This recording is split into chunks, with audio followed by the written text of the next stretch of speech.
இன்று முதல் நான் உன்னை ஆசீர்வதித்திடுவேன்.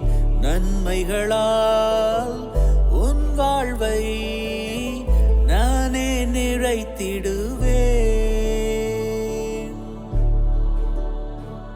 இன்றைய நாள் உங்கள் அனைவருக்கும் ஆசிரின் நாளாக அமைய உங்களுக்காக ஜெபித்து நிற்கும் நான் உங்கள் அன்பின் அருட்தந்தை ரமேஷ் கிறிஸ்டி. இன்று முதல் நான் உன்னை ஆசீர்வதித்திடுவேன். நன்மைகளால் உன் வாழ்வை நானே நிறைத்திடுவேன்.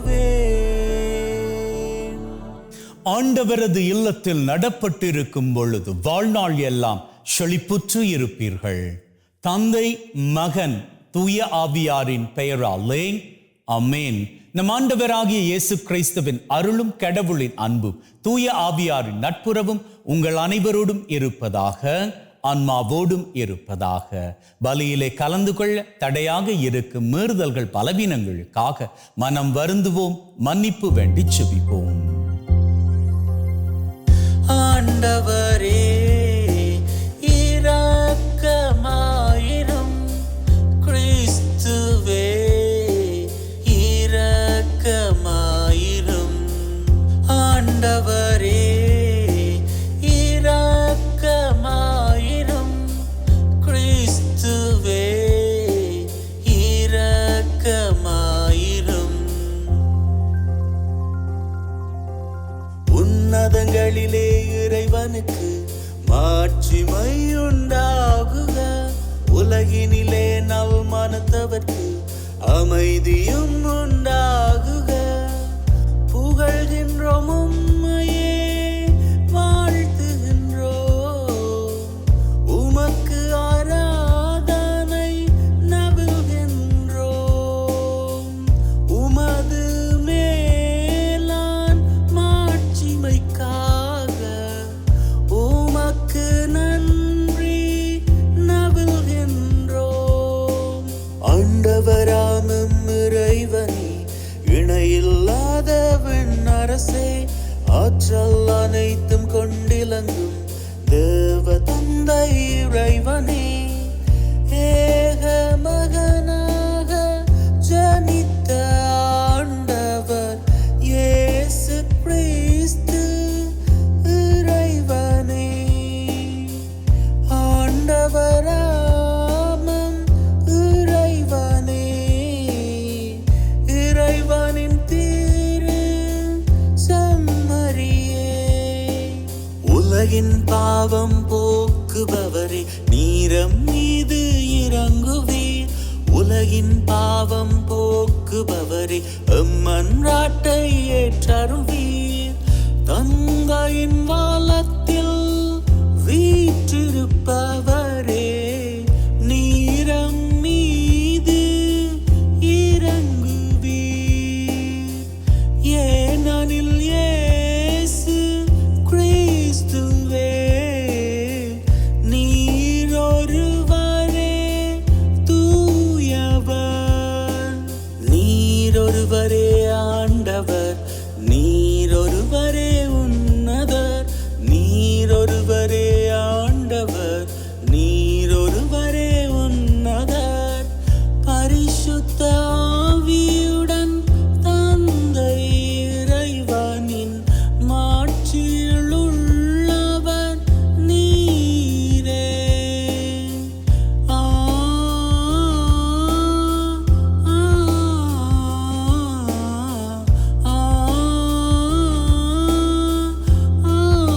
ஆமென்.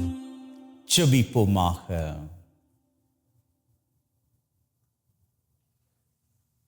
அன்பே ஊற்றாகிய தகப்பனே, ஒரு புதிய நாளிலே எங்கள் ஒவ்வொருவரையும் வாழுவதற்கு என்று தட்டி எழுப்பி இருக்கிறீரே, உமக்கு கோடான கோடி நன்றிகளை ஏறெடுக்கிறோம்.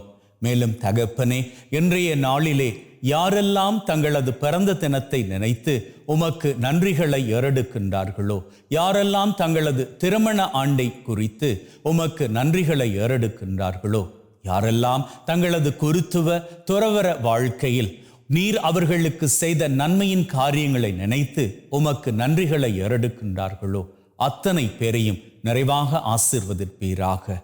இன்று யாரெல்லாம் உம்முடைய தயவு வேண்டி நிற்கின்றார்களோ, அவர்கள் அத்தனை பேருக்கும் உம்முடைய கிருபையை நிறைவாக தந்தரள வேண்டும் என்றும், எங்களோடு கூடவே நீர்தாமே வழிநடந்து எங்கள் அத்தனை பேரையும் உம்முடைய செட்டையின் மறைவில் வைத்து பத்திரப்படுத்தி பாதுகாத்து பராமரித்து வழிநடத்தி காத்தரள வேண்டும் என்று உம்மோடு தூயாவியாரின் ஒன்றிப்பில் இறைவனாய் என்றென்றும் வாழ்ந்து ஆட்சி செய்கின்றவர் வழியாக உம்மை மன்றாடுகின்றோம். ஆமென். சாலமோனின் ஞான நூலிலிருந்து வாசகம். ஆண்டவரே, உம்மை தவிர வேறு கடவுள் இல்லை. எல்லாவற்றின் மீதும் நீர் கருத்தாய் இருக்கிறீர். முறைகேடாக நீர் தீர்ப்பு வழங்குவதில்லை என்பதை யாரிடம் காட்ட வேண்டும்? உமது ஆற்றலே நீதியின் ஊற்று. அனைத்தின் மீதும் உமக்குள்ள ஆட்சியுரிமை அனைத்தையும் வாழும்படி விட்டு வைக்கிறது. மனிதர்கள் உமது வலிமையின் நிறைவை ஐயுறும் போது நீர் உம்முடைய ஆற்றலை காட்டுகிறீர். அதை அறிந்திருந்தும் செருக்குற்றிருப்போரை அடக்குகிறீர். நீர் ஆற்றல் மிக்கவராய் இருப்பதால் கனிவோடு தீர்ப்பு வழங்குகிறீர். மிகுந்த பொறுமையோடு எங்களை ஆள்கிறீர். ஏனெனில் நீர் விரும்பும் போதெல்லாம் செயல் புரிய உமக்கு வலிமை உண்டு. நீதிமான்கள் மனித நேயம் கொண்டவர்களாக இருக்க வேண்டும் என்பதை இச்செயல்கள் வாயிலாக மக்களுக்கு கற்றுக் கொடுத்தீர். மக்களை நன்னம்பிக்கையால் நிரப்பினீர். ஏனெனில் பாவங்களிலிருந்து மனமாற்றம் அருள்கிறீர். இது ஆண்டவர் வழங்கும் அருள்வாக்கு. இறைவனுக்கு நன்றி. ஆண்டவரே, நீர் நல்லவர், மன்னிப்பவர்.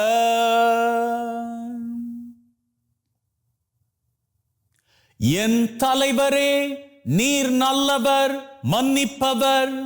உம்மை நோக்கி மன்றாடும் அனைவருக்கும் பேரன்பு காட்டுபவர். ஆண்டவரே, என் வேண்டுதலுக்கு செவி கொடும்.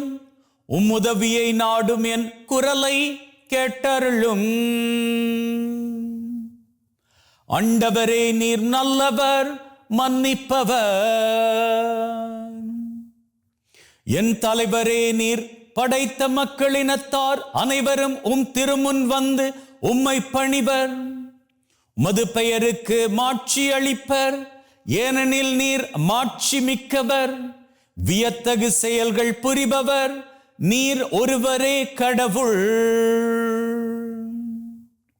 ஆண்டவரே, நீர் நல்லவர், மன்னிப்பவர். என் தலைவரே, நீரோ இரக்கமிகு இறைவன், அருள் மிகுந்தவர், விரைவில் சினமுறாதவர், பேரன்பும் உண்மையும் பெரிதும் கொண்டவர். என்னை கண்ணோக்கி என் மீது இறங்கும். உம் அடியேனுக்கு உம் ஆற்றலை தாரும். உம் அடியாளின் மகனை காப்பாற்றும். ஆண்டவரே, நீர் நல்லவர், மன்னிப்பவர். திருத்தூதர் பவுல் ரோமையருக்கு எழுதிய திருமுகத்திலிருந்து வாசகம். சகோதர சகோதரிகளே, தூய ஆவியார் நமது வலுவற்ற நிலையில் நமக்கு துணை நிற்கின்றார்.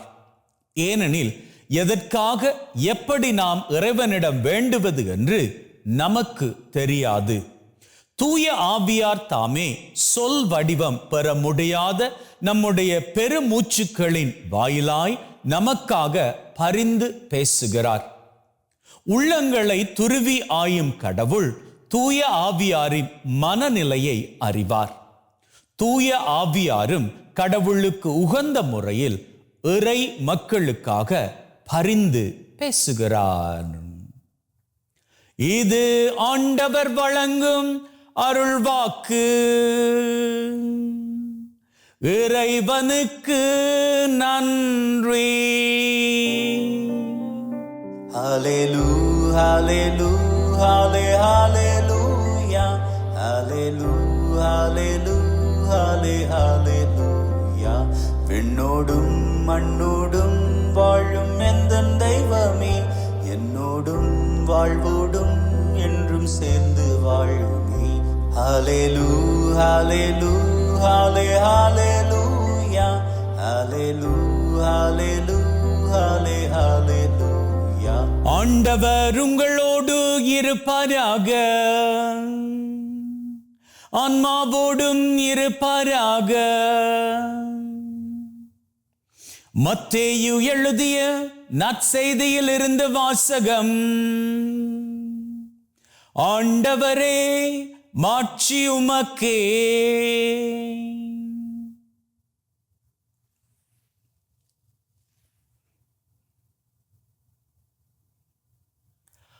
அக்காலத்தில் இயேசு மக்கள் கூட்டத்திற்கு எடுத்துரைத்த வேறு ஓர் உவமை விண்ணரசை பின்வரும் நிகழ்ச்சிக்கு ஒப்பிடலாம். ஒருவர் தம் வயலில் நல்ல விதைகளை விதைக்கிறார். அவருடைய ஆள்கள் தூங்கும் போது அவருடைய பகைவன் வந்து கோதுமைகளுக்கு இடையே களைகளை விதைத்துவிட்டு போய்விட்டான். பயிர் வளர்ந்து கதிர் விட்ட போது களைகளும் காணப்பட்டன. நிலக்கிழாருடைய பணியாளர்கள் அவரிடம் வந்து, ஐயா, நீர் உமது வயலில் நல்ல விதைகளை அல்லவா விதைத்தீர், அதில் களைகள் காணப்படுவது எப்படி என்று கேட்டார்கள். அதற்கு அவர், இது பகைவனுடைய வேலை என்றார். உடனே பணியாளர்கள் அவரிடம், நாங்கள் போய் அவற்றை பறித்து கொண்டு வரலாமா, உம் விருப்பம் என்ன என்று கேட்டார்கள். அவர், வேண்டாம், களைகளை பறிக்கும் போது அவற்றோடு சேர்த்து கோதுமையையும் நீங்கள் பிடுங்கிவிடக் கூடும். அறுவடை வரை இரண்டையும் வளர விடுங்கள். அறுவடை நேரத்தில் அறுவடை செய்வோரிடம் முதலில் களைகளை பறித்து கொண்டு வந்து எரிப்பதற்கென கட்டுக்களாக கட்டுங்கள், கோதுமையையோ என் களஞ்சியத்தில் சேர்த்து வையுங்கள் என்று கூறுவேன் என்றார். இது கிறிஸ்து வழங்கும் நற்செய்தி.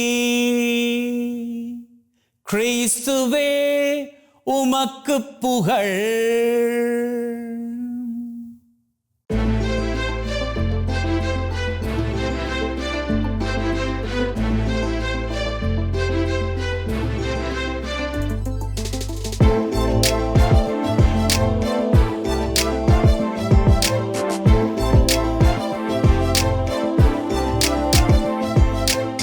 அன்பின் உள்ளங்களே, இப்போ நாம வாழக்கூடிய இந்த சூழ்நிலை, இதுல இரண்டு விதமான மக்களை நாம் பார்க்கலாம்.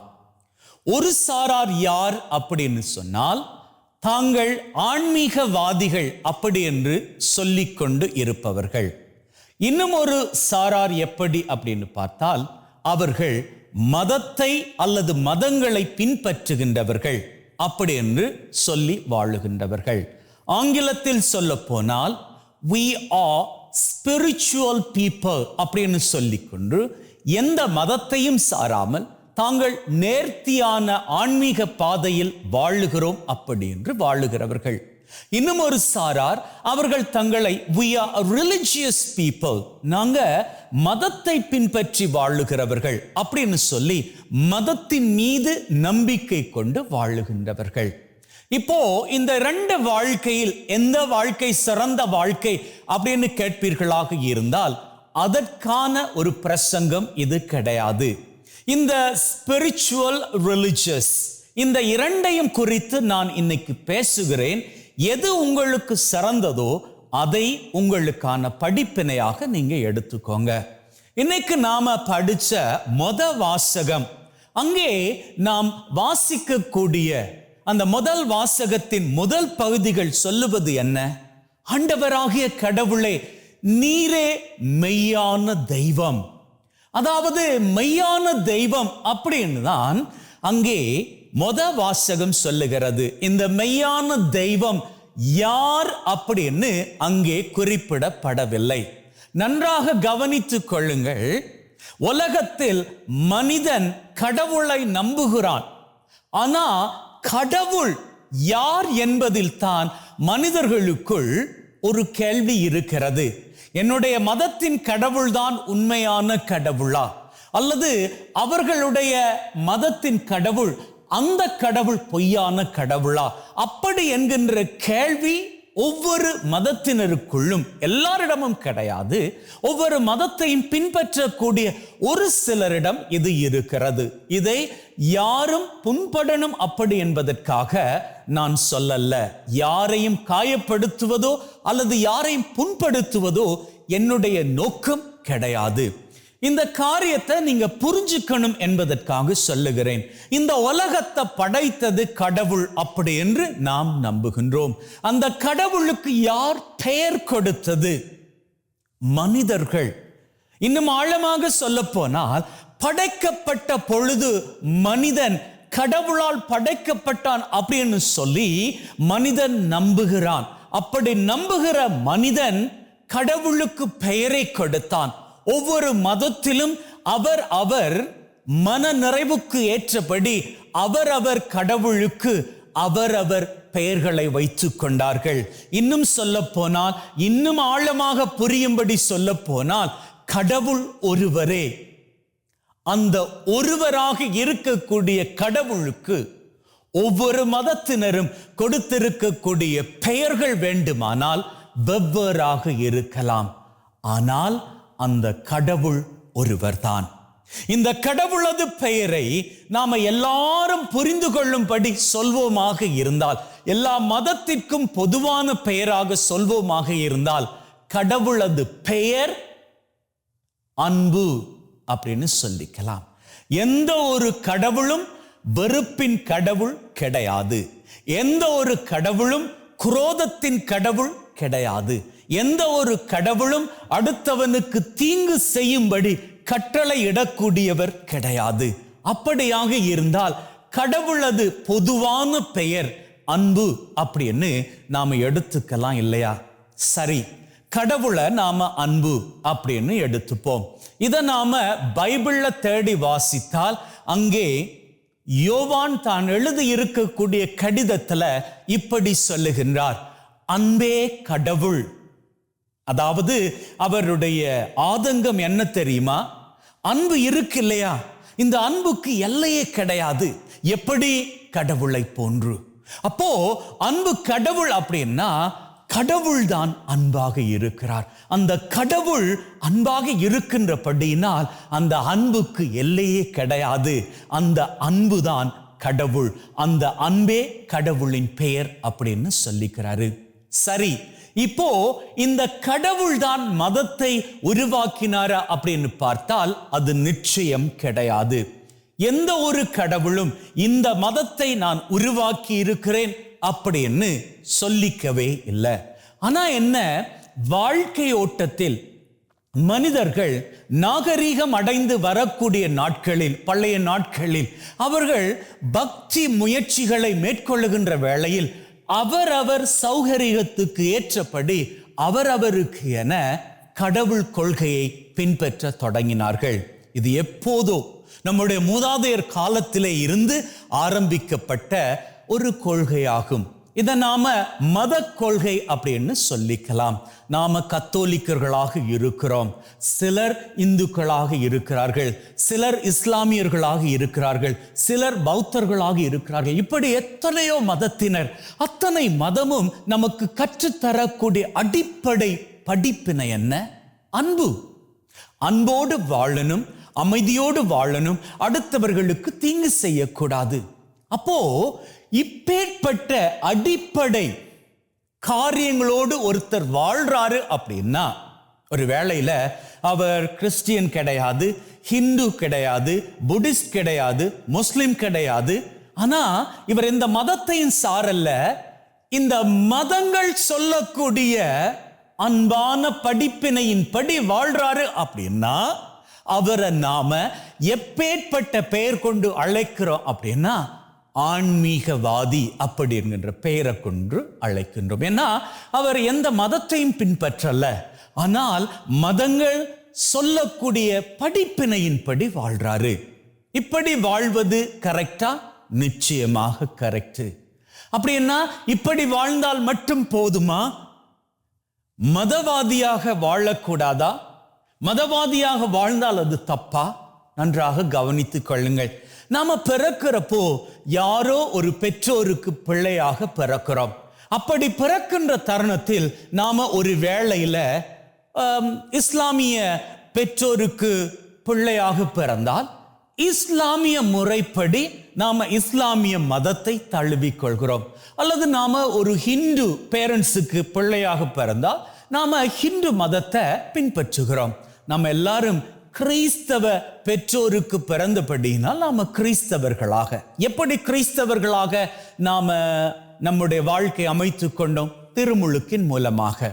அப்போ ஒவ்வொருத்தரும் எங்கெங்கே பிறக்கின்றோமோ அங்கங்கிருந்து தான் நம்முடைய மதத்தை தழுவிக்கொள்கிறோம். சில பேர் தாங்கள் வளர்ந்ததற்கு அப்புறமாக மதங்கள் மாறிக்கொள்கிறார்கள். அதை குறித்து இப்பொழுது நான் பேசல. மாறாக என்னுடைய முழு சிந்தையும் என்ன அப்படின்னா, இந்த இரண்டுக்குமான முழுமையான விளக்கத்தை கொடுப்பதுதான். அப்போ நாங்க ஒரு கத்தோலிக்க குடும்பத்தில் பிறக்கிற பொழுது நம்முடைய பெற்றோர் நமக்கு பண்ணக்கூடிய மொத காரியம் என்ன?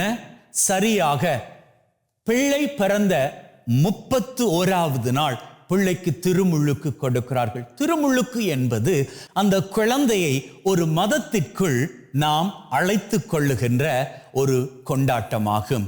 இன்னும் சொல்ல போனால் அந்த குழந்தை திருமுழுக்குக்கு அப்புறமாக ஒரு கத்தோலிக்க குழந்தையாக வளர ஆரம்பிக்குது. சரி, இப்படி வளர ஆரம்பிக்கின்ற பொழுது கொஞ்ச காலத்துல ஒரு 10 வயது வருகிற வேளையில அந்த குழந்தை முதல் நன்மை பெற்றுக் கொள்கிறது. அதற்கப்புறமாக ஒரு 13-14 வயதை கடக்கின்ற பொழுது உறுதி பூசுதல் பெற்றுக் கொள்கிறது. இப்படி எல்லாம் இந்த பிள்ளை நல்லபடியாக மதத்தின் பாதையில் வளருகின்ற வேளையில் எப்போ அவர்கள் ஒரு டீனேஜ் அடைகிறார்களோ அதற்கப்புறமாக சில வேளையில அவர்களது மனங்கள் மாறலாம். எப்படி மாறலாம்? சரி, நான் எதற்கு சர்ச்சுக்கு போகணும்? எதற்கு நான் இந்த மதத்தை பிராக்டிஸ் பண்ணணும்? இது நிச்சயமாக தேவைதானா? நான் அன்றாடம் திருப்பலிக்கு போகணுமா? அல்லது ஞாயிற்றுக்கிழமை திருப்பலிக்கு போகத்தான் வேணுமா? அப்படி போனால்தான் கடவுள் என்ன ஆசீர்வதிப்பாரா? அப்படியான கேள்விகள் எல்லாம் அந்த பிள்ளையினது மனதிற்குள் எழலாம். அல்லது வேறு வழிகளில் இருந்து அந்த பிள்ளைகளுக்கு ஊட்டப்படலாம்.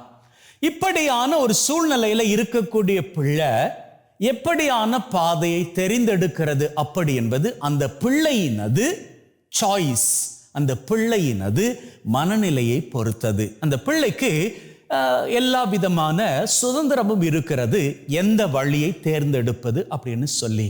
மதவாதியாக வளரணும் தொடரணும் அப்படின்னா வளர்ந்துக்கலாம். அப்படி இல்லையா ஸ்பிரிச்சுவல் பர்சன், அதாவது ஆன்மீகவாதியாகத்தான் நாம் வளரப்போறோம் அப்படின்னா அப்படியே வளர்ந்துக்கலாம். ஆனா என்ன, நல்லா பாருங்க, ஆன்மீகவாதியாக நாம வளருகிற பொழுது அங்க மதம் கற்றுக் கொடுக்கக்கூடிய சில அருமையான தத்துவங்களை நாம மிஸ் பண்ணி விடுவோம். புரியும்படியா சொல்றோம் பாருங்களேன். கடவுள் மதவாதியா அல்லது ஆன்மீகவாதியா அப்படின்னு நாம யோசிச்சு பார்ப்போமாக இருந்தால் நிச்சயமாக கடவுள் மதவாதி கிடையாது. ஏன்னா அவர் இந்த உலகத்திற்குள்ள எந்த மதத்தையும் கொண்டு வரலையே. சரி, இயேசு கிறிஸ்து ஆண்டவரையே நீங்க உதாரணத்துக்கு எடுத்துக்கோங்களேன். இயேசு கிறிஸ்து ஆண்டவர் இந்த உலகத்திற்குள்ள வந்த பொழுது கத்தோலிக்க மதத்தை அவர் கொண்டு வந்தார் கிடையாதே. அவர் பிறந்ததுல இருந்து மரணிக்கும் வரை ஒரு யூதனாகத்தானே இருந்தார். யூதனாக அவர் விருத்த சேதனம் செய்து கொண்டார். யூதனாக அவர் எருசலேம் தேவாலயத்துக்கு போனார். யூதனாக அவர் ஜெபக்கூடங்களுக்கு போய் கற்றுக் கொடுத்தார். அப்போ கடவுளது நோக்கமோ அல்லது கடவுள் ஒரு மதவாதி கிடையாது. மதத்தை பரப்புவதும் அவருடைய யோசனையோ சிந்தையோ எதிர்பார்ப்போ கிடையாது. கடவுள் யார்? ஒரு ஆன்மீகவாதி. இன்னும் சொல்ல போனால் அந்த ஆன்மீகத்திற்கே சொந்தக்காரர். அன்பு, அமைதி, நன்னயம், ஒருவர் ஒருவரை பழிவாங்காமல் மன்னித்து வாழுகின்ற தன்மை, இவற்றை எல்லாம் கொண்ட உள்ளத்தோடு இருக்கக்கூடியவர் கடவுள். ஆனா இந்த கடவுள் இயேசு கிறிஸ்துவில் இந்த உலகத்திற்குள் வந்து மனுஷனாக வாழ்ந்த பொழுது அவர் நினைச்சிருந்தா ஆன்மீகவாதியாக மட்டுமே வாழ்ந்துட்டு போயிருக்கலாம். இயேசு ஆண்டவர் பாருங்க, நிறைய இடங்கள்ல பிரசங்கம் சொல்லி இருக்கிறாரு. அநேக இடங்கள்ல அவர் சொன்ன பிரசங்கங்கள் தெருவோரங்களில், மக்கள் கூடி வந்த இடங்களில், கடற்கரை ஓரங்களில், இந்தந்த இடங்கள்ல எல்லாம் தான் ஆண்டவராகிய இயேசு கிறிஸ்து பிரசங்கம் பண்ணாரு. இன்னைக்கு வேணா அந்த பிரசங்கங்கள் எல்லாமே வேத புஸ்தகத்தில் இடம்பெற்று இருக்குது. ஆனா அன்னைக்கு இயேசு ஆண்டவர் சொன்ன அந்த வார்த்தைகள் எல்லாம் வெறும் மோட்டிவேஷனல் ஸ்பீச், மக்களை நல்வழியில ஒழுங்குபடுத்தக்கூடிய பேச்சுக்கள். அதில் ஒன்றுதான் இன்னைக்கு அவர் பேசிக்கொண்ட ஒரு உவமையாகும். இன்னைக்கு இயேசு கிறிஸ்து ஆண்டவர் ஜனங்களோடு பேசுறாரு. எங்க இருந்து பேசுறாரு? எருசலேம் தேவாலயத்தில் இருந்து பேசிக்கல்ல, ஜெபக்கூடத்துல நின்று பேசிக்கல்ல, வேத புஸ்தகத்தை பிரித்து படித்து கொண்டு அதிலிருந்து அவர் போதிக்கல்ல. மாறாக சொல்றாரு, இந்த பாருங்க, கடவுளது அரச நீங்க எப்படி பார்த்துக்கலாம் அப்படின்னு அவர் பேசுகின்ற பொழுது எல்லாருக்கும் புரியும்படியாக அவர் சொல்றாரு, எப்படி நீங்க உண்மையாகவே ஆன்மீகவாதிகளாக வாழணும் அப்படின்னு சொல்லி. நீங்க நல்ல வாழ்க்கை வாழ்றீங்க, ஞானம் எடுத்தவர்களாக வாழ்றீங்க, நீங்க நல்ல பயிர்களாக வளர்ந்துகிட்டு வர்றீங்க. அப்படி வளருகிற வேளையில உங்க வளர்ச்சியை பிடிக்காத விரோதியானவன், சத்துருவானவன், சாத்தான் என்ன பண்ணுவான்? உங்களுக்குள்ள தீமையை விதைப்பான். அந்த தீமை உங்களுக்குள் வருகின்ற பொழுது அதை தெய்வம் அப்படியே விட்டுவிட மாட்டார். என்ன பண்ணுவார்? அவர் உங்களது வாழ்க்கை மாற்றும்படியாக உங்களை வளர விடுவார். ஆனா எப்போ இந்த தீமை உங்களது வளர்ச்சியை தடுக்கும்படியாக வருகிறதோ அப்பொழுது அவரே உங்களுக்கான அறுப்பவர்கள் அப்படின்னு சொன்னா வானதூதர்கள் அவர்களை அனுப்பி அந்த தீமைகளை உங்களது வாழ்க்கையிலிருந்து அறுத்து போட்டு விடுவார். இப்போ இயேசு ஆண்டவர் இந்த இடத்துல பிரசங்கித்த பொழுது அவர் மதத்தை குறித்து பிரசங்கிக்கல, விண்ணரசை குறித்து பிரசங்கித்தார். எல்லா மதத்திலும் இந்த விண்ணரசு கொள்கை இருக்கத்தானே செய்கின்றது, கடவுள் கொள்கை இருக்கத்தானே செய்கின்றது. இயேசு ஆண்டவர் அந்த இடத்தில் போதித்து கொண்டது நன்மையின் காரியம். அவர் ஒரு மதவாதியாக அல்ல, மாறாக அவர் ஒரு ஆன்மீகவாதியாக போதித்து கொண்டார். சரி, அவர் கடவுள் தானே, ஆன்மீகவாதியாக மட்டும் வாழ்ந்து விட்டு போயிருக்கலாமே. அவர் பின் எதற்கு தேவாலயத்திற்கு போனார்? அங்கே பிரசங்கித்தார். ஜெபக்கூடத்திற்கு போனார். அங்கே ஏசாயா எழுதி கொடுத்த அந்த ஏட்டுச்சுருளை எடுத்து அவர் படித்த பொழுது ஆண்டவரது ஆவி என் மேல் உள்ளது, ஆகவே நான் அவருடைய ஆவியை பெற்றுக்கொண்டபடியினால் எல்லாருக்கும் விடுதலை கொடுக்க வேண்டும், ஊமையர்கள் பேச வேண்டும், குருடர்கள் பார்க்க வேண்டும், பேய் பிசாசுகள் விரட்டப்பட வேண்டும், அப்படி என்றெல்லாம் அவர் அந்த இடத்திலே தன்னை குறித்து வெளிப்படுத்தி பேசினாரே. அப்படி அவர் பேசுகின்ற பொழுது எங்க நின்று பேசினார்? தெருவோரத்தில் நின்று பேசினாரா? கிடையாது, ஜெபக்கூடத்தில் நின்று பேசினார். ஜெபக்கூடம் என்பது அந்த நாட்களில் குருக்கள் இருக்கக்கூடிய இடமாகும். இன்னும் நம்முடைய பாஷையில் புரிந்து கொள்ளும்படி சொல்ல போனால், நாம் திருப்பலி வேளையில் இப்படியாக நின்னுக்கிட்டு பிரசங்கிப்பது போன்றதாகும். இதை யாரால பண்ண முடியும்? குருக்களால. இன்னும் சொல்ல போனால் எங்கு பண்ண முடியும்? ஆலயத்தில் பண்ண முடியும். ஆலயத்தில் இது பண்ணப்படுகின்றபடியினால் இது ஆன்மீக காரியம் மாத்திரம் அல்ல, இது மதம் சம்பந்தப்பட்ட காரியம். இயேசு ஆண்டவரே, கடவுளே ஆன்மீகவாதியாக மட்டுமல்ல, ஒரு ரிலிஜியஸ் பர்சனாகவும் ஒரு மதத்தை மதிக்கிறவராகவும் வாழ்ந்து காட்டினார். எதற்காக? நாம் ஆன்மீகவாதிகளாக மட்டுமன்றி மதத்தை பின்பற்றுகிறவர்களாகவும் வாழணும் அப்படி என்பதற்காக. அன்பின் உள்ளங்களே, இப்போ இந்த 2 காரியங்களும் உங்கள் முன்னிலையில் தரப்பட்டிருக்கிறது. இந்த இரண்டையும் நீங்கள் எடுத்துக்கொள்ளலாம். அல்லது நான் மதவாதியாக மட்டும்தான் இருக்க போகின்றேன் அப்படின்னா கொஞ்சம் கவனமாக இருந்து கொள்ளுங்கள். ஏன்னா மதவாதிகளாக இருப்பது தப்பு கிடையாது. ஆனால் மதம் பிடிக்காமல் இருப்பது ரொம்பவும் கவனமாக இருக்க வேண்டிய ஒன்று. ஏன்னா சமயங்களில் நாம் மதவாதிகளாக இருக்கிற பொழுது மதவாதிகள் என்கின்ற நிலை கொஞ்சம் நம்முடைய மனதில் இருந்து மாறி போகின்றபடியினால் நாம் மதம் பிடித்தவர்களாக, என்னுடைய மதம் தான் எல்லாம், என்னுடைய மதத்தை தவிர வேறு எந்த மதமும் உண்மையானது இல்லை, அப்படி என்கின்ற மனநிலைக்கு தள்ளப்பட்டு விடுவோம். அதே தருணத்தில் you can be a spiritual person, ஆன்மீகவாதியாக இருக்கலாம். ஆனால் அடிப்படை தத்துவங்களை நீங்கள் வைத்துக்கொண்டு இருந்தால் மட்டும் போதாது. உங்களது இந்த ஆன்மீக கொள்கை வளர வேண்டும், இன்னும் அடுத்த கட்டத்திற்கு உயர வேண்டும். அதற்கு உங்களுக்கு தேவை மதம்.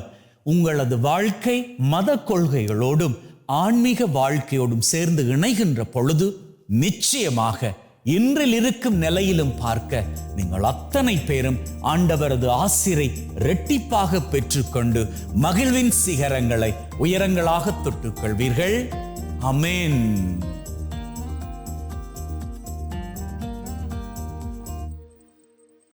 நம்முடைய நம்பிக்கையை அறிக்கை செய்வோம்.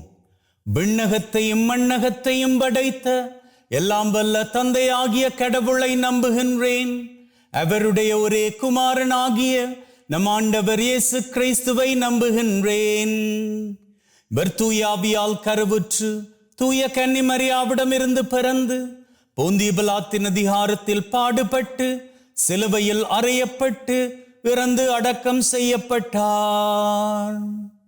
பாதாளத்தில் இறங்கி 3ஆம் நாள் இறந்தோரிடம் இருந்து உயிர் தெழுந்து விண்ணகம் எழுந்தருளி எல்லாம் வல்ல தந்தையாகிய கடவுளின் வலப்பக்கத்தில் வீற்றிருக்கின்றார். அவ்விடத்தில் இருந்து வாழ்வோர்க்கும் இறந்தோர்க்கும் தீர்ப்பு வழங்க மீண்டும் வருவார். தூய ஆவியாரை நம்புகின்றேன். தூய கத்தோலிக்க திரு அவையை, புனிதர்களுடைய சமூக உறவை, பாவ மன்னிப்பை, உடலின் உயிர்ப்பை, நிலை வாழ்வை நம்புகின்றேன். ஆமென்.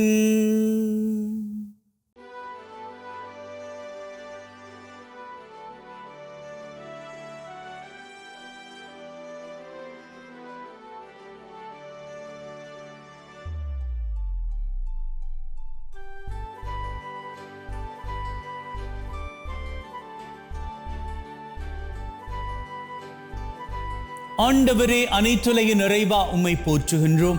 ஏனெனில் உமது அருட்பெருக்கில் இருந்த இந்த அப்பத்தை பெற்றுக்கொண்டோம். நிலத்தின் விளைவும் மனிதொழைப்பின் பயனுமாகிய இந்த அப்பத்தை உமக்கு ஒப்புக் கொடுக்கின்றோம்.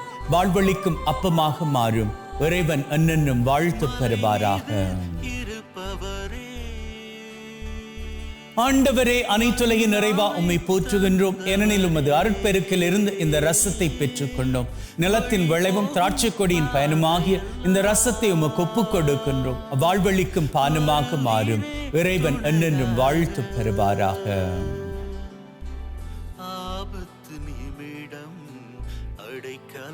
Wash away from my iniquities, cleanse me from all my sins. சகோதர சகோதரிகளை, பிள்ளைகளை, என்னுடையதும் உங்களுடையதுமான இந்த பலி நம் தந்தையாகிய இறைவனுக்கு ஏற்றதாகும்படி மன்றாடுங்கள். நம் ஆண்டவர் திருப்பெயரின் புகழ்ச்சிக்காகவும் மாட்சிக்காகவும் திரு அவையின் நன்மைக்காகவும் கையிலிருந்து இந்த பலியை ஏற்றுக்கொள்வாராக. மீட்பு கூற்றாகிய தகப்பனை ஒப்பு கொடுக்கின்ற பலி வழியாக எங்கள் வாழ்வின் மீது நிறைய ஆசிரை பொழிந்தருள்வீராக. எங்கள் ஆண்டவராகிய கிறிஸ்து வழியாக உம்மை மன்றாடுகின்றோம். ஆமென்.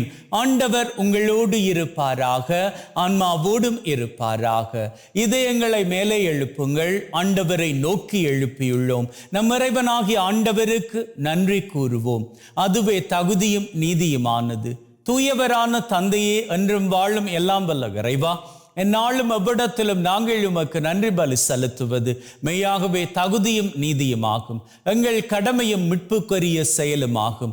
உம்முடைய வார்த்தையானவர் வழியாக அனைத்தையும் படைத்தீர். அவரை மீட்பராக இடைற்றுபவராக எங்களுக்கு அனுப்பினீர். அவர் தூய ஆவியால் கன்னிமரியிடமிருந்து உடலெடுத்து மனிதனானார். சாவை வென்று உயிர்ப்புண்ணென விளங்க செய்தார். ஆகவே வானதூதர் புனிதர் அனைவரோடு நாங்களும் சேர்ந்து உம்முடைய மாட்சியை புகழ்ந்து ஒரே குரலாய் சொல்லுவதாவது: தூயவர் தூயவர் தூயவர், வான் படைகளின் கடவுளாம் ஆண்டவர். விண்ணகமும் மண்ணகமும் உமது மாட்சியால் நிறைந்துள்ளன. உன்னதங்களிலே ஓசன்னா. ஆண்டவர் பெயரால் வருகிறவர் ஆசி பெற்றவர். உன்னதங்களிலே ஓசன்னா. ஆண்டவரே, நீர் மெய்யாகவே தூயவர், தூய்மை அனைத்திற்கும் ஊற்று. ஆகவே உம்முடைய ஆவியை பொழிந்து காணிக்கைகளை தூய்மைப்படுத்த தாழ்மையுடன் வேண்டுகின்றோம். இவ்வாறு எங்கள் ஆண்டவர் இயேசு கிறிஸ்துவின் உடலும் இரத்தமுமாக எங்களுக்கு இவை மாறுவனவாக.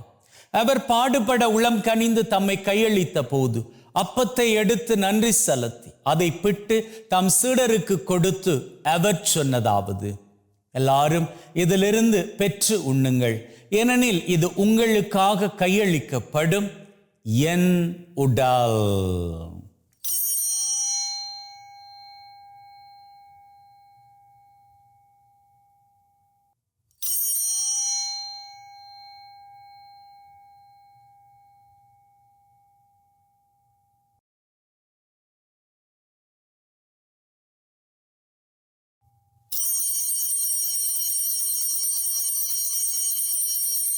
அவ்வண்ணமே உணவருந்திய பின் கிண்ணத்தை எடுத்து நன்றி செலுத்தி தம் சீடருக்கு கொடுத்து அவர் சொன்னதாவது: எல்லாரும் இதிலிருந்து பெற்று பருகுங்கள், ஏனெனில் இது புதிய நித்திய உடன்படிக்கைக்கான என் இரத்தம், பாவ மன்னிப்புக்கென்று உங்களுக்காகவும் எல்லாருக்காகவும் சிந்தப்படும். இதை என் நினைவாக செய்யுங்கள்.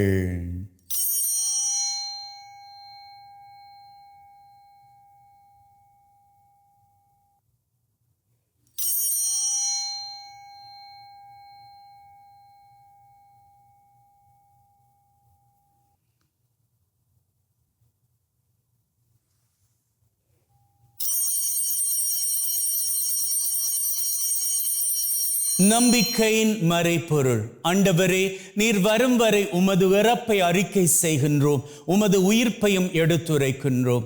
ஆகவே ஆண்டவரே, நாங்கள் கிறிஸ்துவின் இறப்பை உயிர்ப்பை நினைவு கூர்ந்து வாழ்வு தரும் அப்பத்தை மீட்பளிக்கும் கிண்ணத்தை உமக்கு ஒப்புக் கொடுக்கின்றோம். திருமண் நின்று உமக்கு ஊழியம் புரிய தகுந்தவர்கள் என நாங்கள் ஏற்றுக்கொண்டீர். எனவே உமக்கு நன்றி செலுத்துகின்றோம். மேலும் கிறிஸ்துவின் உடலிலும் இரத்தத்திலும் பங்கு கொள்ளும் எங்களை தூய ஆவி ஒன்று சேர்க்க வேண்டுமென தாழ்மையுடன் வேண்டுகிறோம். ஆண்டவரே, உலகெங்கும் பரவி இருக்கும் உம்முடைய திரு அவை, எங்கள் திரு தந்தை லியோ, எங்கள் ஆயர் தாமஸ் மற்றும் உம்முடைய குருக்கள், கன்னியர்கள், துறவியர்கள், பொதுநிலையினர் எங்கள் அனைவரையும் பரம அன்பின் உறுதி பெற செய்தருளும். உயிர்த்தெழும் எதிர்நோக்குடன் இறந்து போன எங்கள் சகோதர சகோதரிகளை, இறந்தோர் அனைவரை ஒளிர்மிக்கவும் திருமுனேற்றுக் கொள்ளும். எங்கள் அனைவர் மீதும் இரக்கமாயிரும். கடவுளின் கன்னித்தாயான மாட்சிமிக்க மரியா, அவருடைய கணவரான புனித யோசேப், இவ்வுலகில் உமக்கு உகந்தவர்களாயிருந்த புனிதர் ஆகிய அனைவருடன் நிலை வாழ்வில் தோழமை கொண்டு திருமகன் கிறிஸ்து வழியாக உம்மை புகழ்ந்தேற்றும் வரமருள உம்மை மன்றாடுகின்றோம். உள்ளங்களே, ஆண்டவராகிய இயேசு கிறிஸ்துவின் பிரசன்னத்தில் நம்முடைய தேவைகளை சமர்ப்பிப்போம். முதலில் இன்றைய நாளுக்கான தேவை.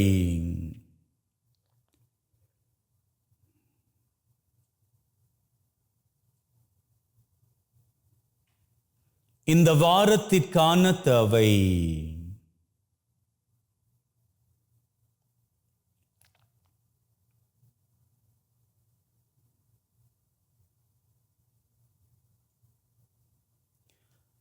இந்த மாதத்திற்கான தேவை.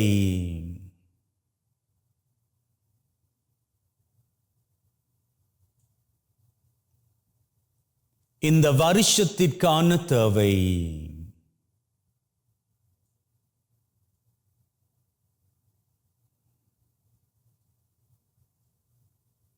உள்ளத்தின் ஆழத்தில் இருக்கக்கூடிய 3 விசேட தேவைகள்.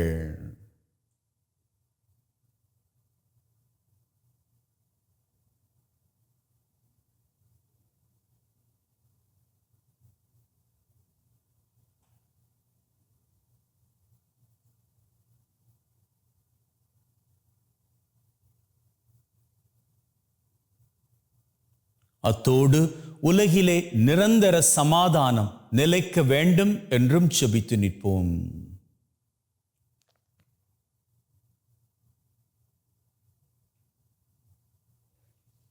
எங்களது தேவைகளை நாங்கள் கேட்ட மாத்திரத்திலேயே தெய்வம் நிறைவேற்றி கொடுத்து விட்டார் என்கின்ற உள்ளத்து வைராக்கியத்துடன் அவர் புகழை வணக்கமாக ஏறெடுப்போம்.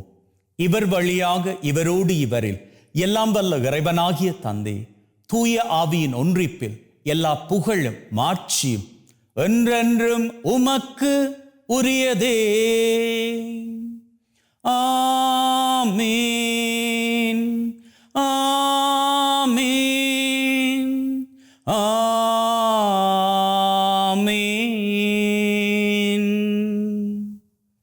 மீட்பரின் கட்டளையால் கற்பிக்கப்பட்டு தேவ படிப்பினையில் பயிற்சி பெற்ற நாம் நம்பிக்கையோடு சொல்வோம். விண்ணுலகில் இருக்கிற எங்கள் தந்தையே, உமது பெயர் தூயது என போற்றப் பெறுக. உமது ஆட்சி வருக. உமது திருவுளம் விண்ணுலகில் நிறைவேறுவது போல மண்ணுலகிலும் நிறைவேறுவதாக. எங்கள் அன்றாட உணவை இன்று எங்களுக்கு அளித்தருளும். எங்களுக்கு எதிராக தீமை செய்வோரை நாங்கள் மன்னிப்பது போல எங்கள் பாவங்களை பொறுத்தருளும். எங்களை சோதனைக்குட்படுத்தாதையும் தீமையிலிருந்து எங்களை விடுவித்தருளும்.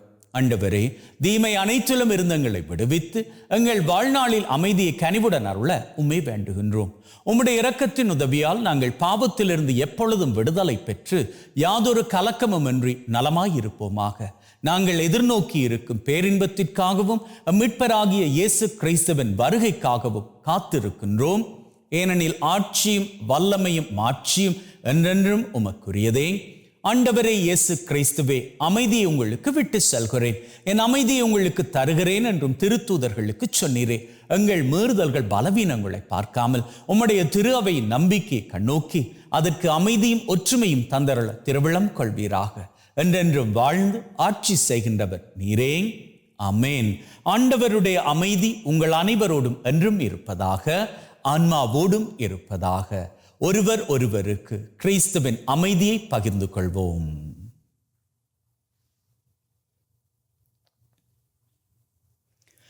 உலகின் பாவங்களை போக்கும் இறைவனின் செம்மறியே, எங்கள் மேல் இரக்கமாயிரும். உலகின் பாவங்களை போக்கும் இறைவனின் செம்மறியே, எங்கள் மேல் இரக்கமாயிரும். உலகின் பாவங்களை போக்கும் இறைவனின் செம்மறியே, எங்களுக்கு அமைதியை அளித்தருளும். இதோ நம் ஆண்டவராகிய இயேசு கிறிஸ்து நம் ஒவ்வொருவரையும் மகிழ்வோடு வாழ அழைத்து நிற்கும் தெய்வம். அழைக்க பெற்ற நாங்கள் பேறு பெற்றோர். ஆண்டவரே, தேவரீர் என் உள்ளத்தில் எழுந்தருள நான் தகுதியற்றவன், ஆனால் ஒரு வார்த்தை மட்டும் சொல்லி அருளும், என் ஆன்மா நலமடையும்.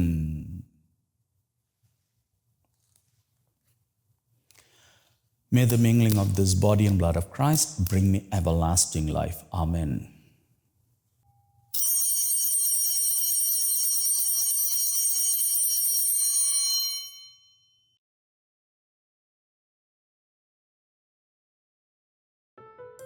இயேசுவே, உம்மை என் இருதயத்தில் பெற்றதற்காக நன்றி. என்னுள் வாசமாயிருந்து என்னை வழிநடத்தும். என் சிந்தனை, வார்த்தை, செயல் அனைத்தும் உமக்கு பிரியமானவையாக இருக்க அருள் தாரும். என்னை உம்மை விட்டு பிரியாதபடி காத்தருளும். ஆமேன். ஜெபிப்போமாக. அன்பே ஊற்றாகிய தகப்பனே, இன்றைய நாளிலே எங்கள் அத்தனை பேரையும் உம்முடைய சித்தத்தின் மூலமாக நிறைவாக ஆசீர்வதித்திருக்கிறீரே. உமக்கு நன்றிகளை ஏறெடுக்கின்றோம். மேலும் தகப்பனே, நம்பிக்கையோடு நாங்கள் 8 தேவைகளை பாதம் சமர்ப்பித்த வேளையிலேயே அவற்றை நாங்கள் பெற்றுக்கொண்டு விட்டோம் என்கின்ற உறுதிப்பாட்டுடன் இந்த பலியை நிறைவேற்றிவிட்டு எங்களது அன்றாட காரியங்களுக்கு திரும்புகின்றோம். கூடவே இருந்து எங்களை வழிநடத்துவீராக. எங்களது நம்பிக்கை வீண் போகாது காத்துக்கொள்வீராக. அப்பா தகப்பனே, உம்முடைய ஆசீரின் கிருபை இன்று மட்டுமல்ல எந்நாளும் எங்களை தொடர்ந்து வர நீர்தாமே கிருபை செய்ய வேண்டும் என்று எங்கள் ஆண்டவராகிய கிறிஸ்து வழியாக உம்மை மன்றாடுகின்றோம். ஆமென். ஆண்டவர் உங்களோடு இருப்பாராக, ஆன்மாவோடும் இருப்பாராக. எல்லாம் வல்ல இறைவன் தந்தை, மகன், தூய ஆவி உங்கள் அனைவரையும் ஆசிர்வதிப்பாராக. ஆமென். சென்று வாழுங்கள். திருபலி நிறைவேறிற்று. இறைவனுக்கு நன்றி. அன்பின் உள்ளங்களே, ஆண்டவர் பிரியப்படுகின்றார். எந்நாளும் மகிழ்ந்திருக்கும்படி உங்களது கவலைகள் எதுவாக இருந்தாலும் அவர் அண்டை கொடுத்து விட்டு நீங்கள் மகிழ்ந்திருங்கள். May God bless you and see you all tomorrow.